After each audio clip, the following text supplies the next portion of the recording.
Notre plus grand pouvoir réside dans notre capacité à choisir notre réponse aux défis de la vie. Imaginez ceci.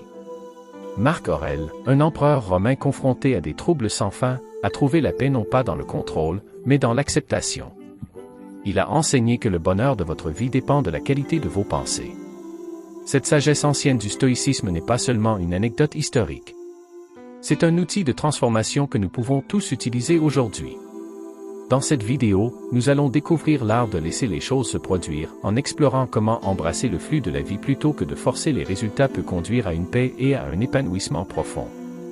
Préparez-vous à plonger dans les enseignements intemporels du stoïcisme et à découvrir comment naviguer dans l'imprévisibilité de la vie avec grâce et force. Si vous appréciez ce que nous faisons ici, une simple faveur que je vous demanderai est d'appuyer sur le bouton d'abonnement. Ne sautez aucune partie de la vidéo, car ce voyage vers le calme intérieur et la résilience pourrait bien changer votre vie. Numéro 1. Réalisez l'importance de la pensée. Dans le stoïcisme, l'accent est mis sur la distinction entre ce que nous pouvons et ne pouvons pas contrôler. Cela commence par nos pensées. Les stoïciens croient que même si nous ne pouvons pas contrôler les événements extérieurs, nous avons un contrôle total sur notre esprit. En nous concentrant sur nos pensées, nous pouvons naviguer dans les défis de la vie avec plus de facilité et de sang-froid. C'est comme construire une armure mentale qui nous protège des soucis inutiles et des influences négatives. Lorsque nous comprenons cela, nous pouvons commencer à voir nos pensées non seulement comme des moments fugaces dans notre esprit, mais comme des outils puissants qui façonnent notre réalité. Considérez l'impact d'une seule pensée négative. Cela peut se transformer en une cascade de négativité, affectant notre humeur, notre comportement et même notre santé. D'autre part, une pensée positive peut nous inspirer, nous motiver et conduire à des actions qui améliorent notre vie et celle de ceux qui nous entourent. Les stoïciens étaient les maîtres de cette discipline mentale. Ils ont pratiqué des techniques comme la réflexion et la tenue d'un journal pour garder leurs pensées sous contrôle. Par exemple, la réflexion du soir était une pratique courante où ils passaient du temps à la fin de chaque journée à réfléchir à leurs pensées et à leurs actions, à identifier ce qui s'est bien passé et ce qui pourrait être amélioré. Cette pratique leur a permis de garder l'esprit clair et concentré, prêt à affronter le lendemain avec une force renouvelée. De plus, les stoïciens nous ont enseigné que les pensées ne sont pas seulement des concepts abstraits, mais des forces tangibles qui peuvent diriger le cours de notre vie. En prenant conscience de nos pensées et en les guidant consciemment, nous pouvons transformer nos expériences. Il ne s'agit pas de supprimer les pensées négatives, mais plutôt de les comprendre, de les remettre en question et, finalement, de les transformer en actions positives. C'est une compétence qui demande de la pratique, mais qui peut conduire à de profonds changements dans la façon dont nous percevons et interagissons avec le monde. Pour mettre les choses en perspective, imaginez deux personnes confrontées à la même situation difficile. Une personne est consumée par des pensées négatives, croyant que rien de ce qu'elle fait ne fera de différence. Il se sent paralysé et vaincu. L'autre personne, guidée par des pensées positives, voit le défi comme une opportunité de croissance. Il pense au succès passé et croit en leur capacité à surmonter l'obstacle. Cette personne est plus susceptible de prendre des mesures proactives et de réussir. La différence réside dans leurs pensées. Réaliser l'importance de la pensée, c'est reconnaître que notre dialogue intérieur façonne notre réalité. Il s'agit de prendre le contrôle de notre paysage mental et de cultiver des pensées qui mènent à des actions et des résultats positifs. Comme Marc Aurèle et d'autres stoïciens nous l'ont montré, c'est un chemin vers le vrai bonheur et l'épanouissement. Commencez donc dès aujourd'hui en prêtant attention à vos pensées. Remettez en question les aspects négatifs et nourrissez les positifs. Ce changement simple mais profond peut transformer votre vie d'une manière que vous n'auriez jamais imaginée. Numéro 2. Apprenez à transformer vos pensées. Marc Aurèle, un stoïcien renommé, fournit des informations inestimables à ce sujet. Il conseille, voici une règle à retenir à l'avenir lorsque quelque chose vous tente de vous sentir amer, non pas c'est du malheur, mais le supporter dignement est une bonne fortune. Cette citation résume l'approche stoïcienne de la transformation des pensées, en changeant notre perspective sur les défis et les adversités. À la base, transformer vos pensées implique de reconnaître que nos pensées spontanées sont souvent accompagnées de jugements de valeur qui peuvent être trompeurs et nuisibles. Ces jugements sont immédiats et automatiques, étiquetant les expériences comme bonnes ou mauvaises, amusantes ou ennuyeuses, réussies ou ratées. Le problème est que ces jugements sont rarement basés sur l'ensemble de l'image et sont souvent obscurcis par nos émotions et nos préjugés. Les stoïciens nous enseignent que nos pensées ne sont pas façonnées par la réalité, mais par notre perception de celle-ci. En changeant notre perception, nous pouvons changer nos pensées et, par conséquent, notre vie. Pensez à la fréquence à laquelle nous laissons une seule pensée négative façonner toute notre journée. Si vous vous réveillez et que vous pensez immédiatement qu'aujourd'hui va être horrible, cette pensée donne le ton à tout ce qui suit. Il colore vos interactions, vos décisions et votre humeur générale. Mais que se passerait-il si vous pouviez saisir cette pensée et la transformer? Au lieu de « aujourd'hui va être horrible », vous pourriez penser « aujourd'hui pourrait avoir des défis, mais je peux les gérer ». Ce simple changement peut changer toute votre vision et votre expérience de la journée. L'une des pratiques stoïciennes pour transformer les pensées est de les remettre en question et de les défier. Lorsque vous avez une pensée négative, ne l'acceptez pas simplement comme vraie. Réfléchissez Y. Demandez-vous si la pensée est raisonnable, si elle est basée sur des faits ou si elle est influencée par des émotions temporaires. Par exemple, après une réunion difficile au travail, vous pourriez penser que je suis nul dans mon travail. Mais cette pensée est-elle raisonnable? S'agissait-il simplement d'une rencontre difficile parmi tant d'autres réussies? Laissez-vous une expérience éclipser vos compétences et vos réalisations globales? Une autre technique stoïcienne puissante est le recadrage. Le recadrage consiste à prendre une pensée négative et à trouver une façon plus constructive de la regarder.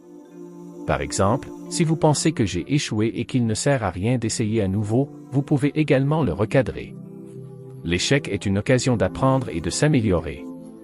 Je peux réessayer avec plus de sagesse. Cette technique vous aide à voir les revers comme faisant partie du processus de croissance plutôt que comme des jugements finaux sur vos capacités. La pratique de la gratitude joue également un rôle important dans la transformation des pensées. La gratitude déplace votre attention de ce qui vous manque à ce que vous avez, des aspects négatifs aux aspects positifs. Lorsque vous commencez à vous sentir submergé par des pensées négatives, prenez un moment pour énumérer les choses pour lesquelles vous êtes reconnaissant. Cette pratique peut instantanément changer votre humeur et votre perspective, vous aidant à voir l'abondance et les opportunités dans votre vie plutôt que les défis et les lacunes. De plus, les stoïciens soulignent l'importance de vivre en accord avec la nature et de comprendre notre rôle dans le contexte plus large du monde. Cette perspective plus large peut aider à transformer nos pensées en nous rappelant que nous faisons partie de quelque chose de plus grand et que nos expériences individuelles, bien que significatives, ne sont qu'une pièce du puzzle plus vaste. Il nous encourage à accepter ce que nous ne pouvons pas changer et à nous concentrer sur ce que nous pouvons contrôler, nos pensées et nos actions. En termes pratiques, transformer vos pensées pourrait également impliquer la tenue régulière d'un journal, une pratique à laquelle de nombreux stoïciens, y compris Marc Aurèle, se sont engagés. Écrire vos pensées vous permet de les examiner objectivement, de comprendre leurs origines et de décider comment vous voulez y répondre. C'est un moyen de désencombrer votre esprit et de gagner en clarté. Apprendre à transformer vos pensées, c'est reconnaître le pouvoir de la perception, remettre en question et recadrer les pensées négatives, pratiquer la gratitude et comprendre votre place dans le grand ordre des choses. En adoptant ces principes stoïciens, vous pouvez cultiver un état d'esprit qui non seulement perdure, mais prospérer face aux défis de la vie. Ce changement de pensée n'est pas seulement un exercice mental, mais un moyen profond de remodeler toute votre approche de la vie, conduisant à plus de paix, de résilience et d'épanouissement. 3. Pratiquer la premeditatio malorum. Le terme premeditatio malorum se traduit par la préméditation des maux ou l'anticipation de l'adversité, et c'était une technique régulièrement employée par Marc Aurèle et d'autres stoïciens pour favoriser la résilience et la force mentale. Imaginez commencer chaque journée en reconnaissant que les choses pourraient ne pas se passer comme prévu. Marc Aurèle se réveillait et se rappelait que les gens avec qui je traite aujourd'hui seront ingrats, arrogants, malhonnêtes, jaloux et hargneux. Cela peut sembler pessimiste, mais cela servait un objectif crucial. Cela l'a préparé mentalement aux inévitables frustrations et défis de la vie quotidienne. En s'attendant à des difficultés, il pouvait les aborder avec calme et équanimité lorsqu'elles se présentaient, plutôt que d'être pris au dépourvu. L'idée derrière Premeditatio Malorum n'est pas de s'attarder sur les résultats négatifs, mais de répéter mentalement comment vous les géreriez. Cette pratique renforce la résilience psychologique. Lorsque nous visualisons les revers potentiels et planifions nos réponses, nous réduisons le choc et l'impact émotionnel lorsque ces revers se produisent. C'est similaire à la façon dont les athlètes visualisent leur performance avant un match. Ils se préparent à divers scénarios, ce qui améliore leur performance réelle. Considérons une analogie simple. Considérez la Premeditatio Malorum comme un exercice d'incendie mental. Tout comme la pratique d'un exercice d'incendie vous prépare à agir rapidement et calmement en cas d'urgence réelle, répétez mentalement comment vous géreriez les difficultés vous prépare à affronter les défis de la vie réelle avec plus de sang-froid et d'efficacité. Il s'agit de développer un muscle mental qui vous permet de rester stable et concentré sous la pression. Cette technique est profondément enracinée dans la compréhension stoïcienne de ce qui est sous notre contrôle et de ce qui ne l'est pas. Les stoïciens croient que même si nous ne pouvons pas contrôler les événements extérieurs, nous pouvons contrôler nos réactions à ceux-ci. En anticipant les problèmes potentiels et en décidant à l'avance de la façon d'y répondre, nous prenons le contrôle proactif de nos états émotionnels et mentaux. Cela s'aligne avec l'objectif stoïcien d'atteindre un esprit tranquille, non perturbé par le chaos extérieur. Premeditatio Malorum peut être appliquée à divers aspects de la vie. Par exemple, avant une réunion ou une présentation importante, vous pouvez envisager les défis possibles. Que se passe-t-il si la technologie échoue? Et si vous oubliez vos points principaux? En réfléchissant à ces scénarios et en planifiant vos réponses, vous pouvez aborder l'événement avec plus de confiance et moins d'anxiété. Vous avez déjà fait face à ces défis dans votre esprit, ils sont donc moins intimidants en réalité. De plus, cette pratique peut renforcer notre gratitude. Lorsque nous contemplons des malheurs potentiels, nous réalisons souvent à quel point nous tenons pour acquis.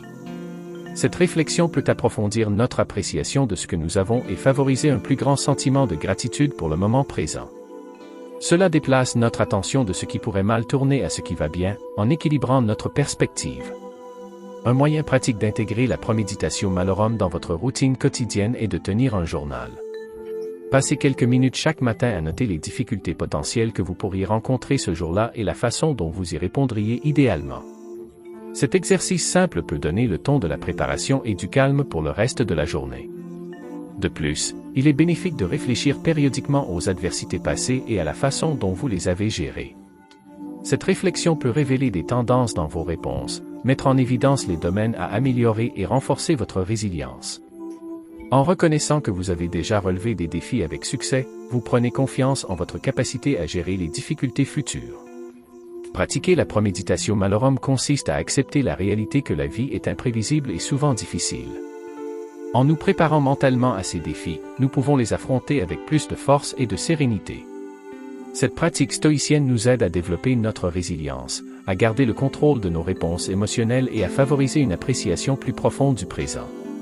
C'est un outil puissant pour tous ceux qui cherchent à naviguer dans les hauts et les bas de la vie avec grâce et sagesse.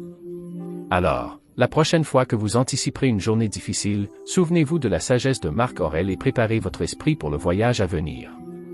4. Vivez dans le présent. Marc Aurèle l'a souligné lorsqu'il a dit « Offrez-vous un cadeau, le moment présent ».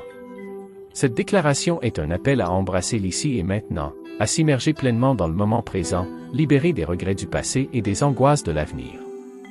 Les stoïciens croyaient que le moment présent est tout ce que nous avons vraiment. Le passé est immuable et l'avenir est incertain. Trop s'attarder sur l'un ou l'autre nous prive de la paix et de la clarté qui découlent d'un engagement total dans le présent. Lorsque nous nous concentrons sur le présent, nous pouvons mieux apprécier le monde qui nous entoure, les personnes avec lesquelles nous interagissons et les tâches que nous entreprenons.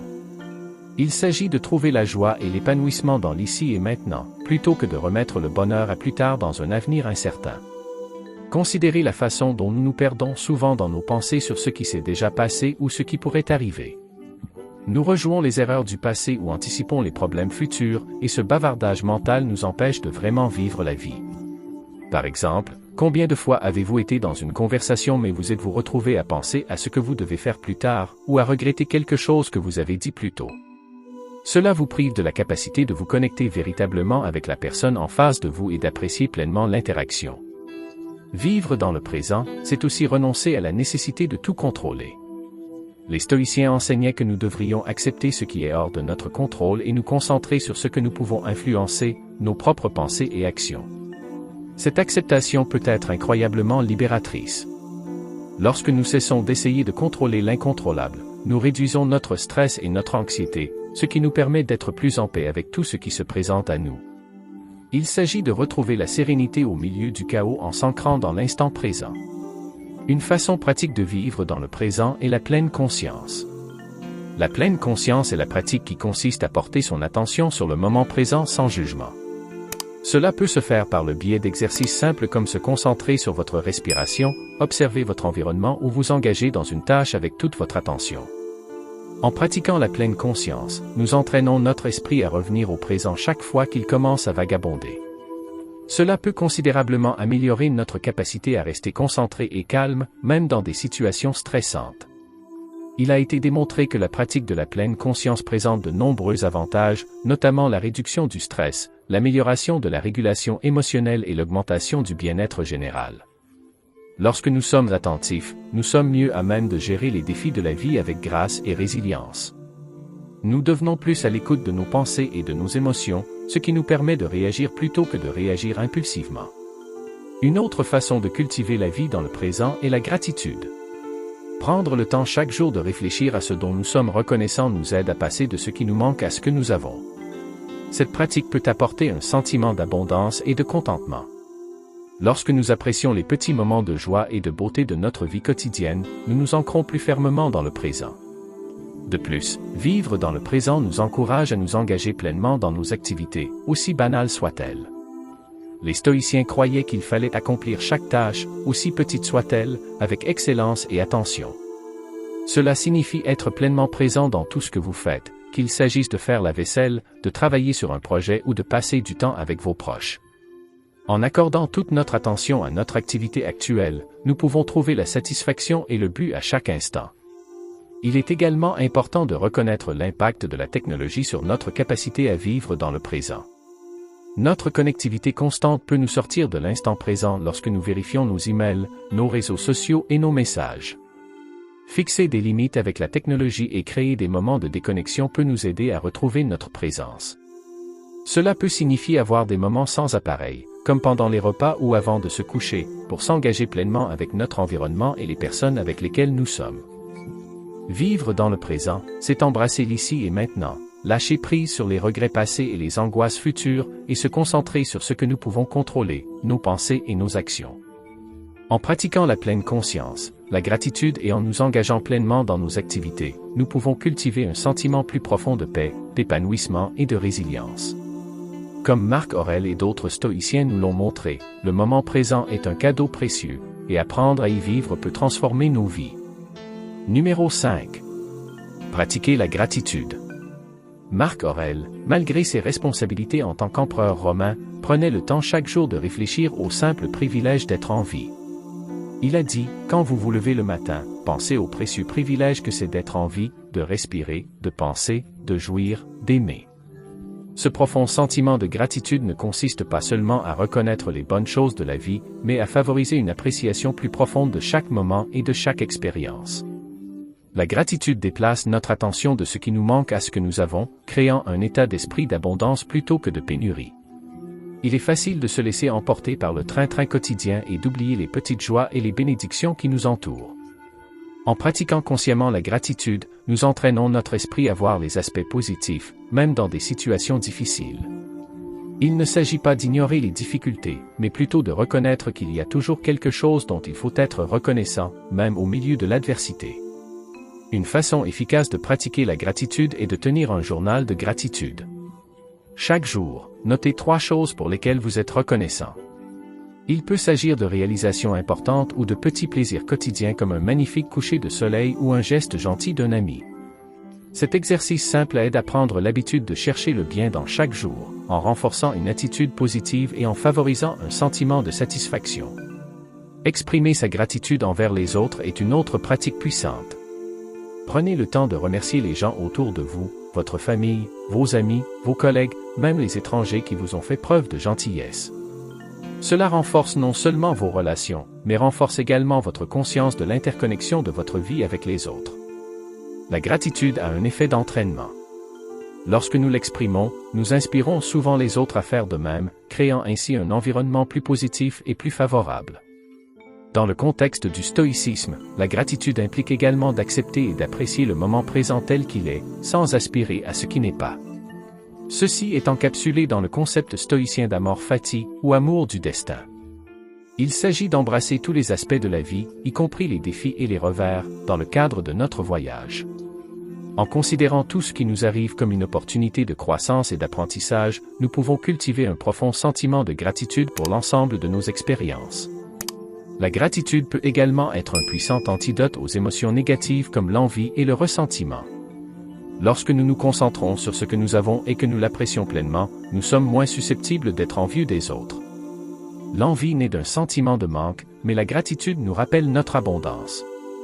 De même, le ressentiment découle souvent d'attentes non satisfaites et d'injustices perçues. La pratique de la gratitude change notre perspective, nous aidant à lâcher prise de ces sentiments négatifs et à adopter une attitude plus positive et plus indulgente. De plus, la gratitude présente de nombreux avantages psychologiques et physiques. Des recherches ont montré que les personnes qui pratiquent régulièrement la gratitude dorment mieux, réduisent leur niveau de stress et améliorent leur santé mentale. La gratitude améliore notre bien-être général en favorisant un état d'esprit positif et en réduisant l'impact des émotions négatives. Cela nous aide à renforcer notre résilience, ce qui nous permet de rebondir plus efficacement après des revers. Incorporer la gratitude dans votre routine quotidienne ne nécessite pas de changement drastique.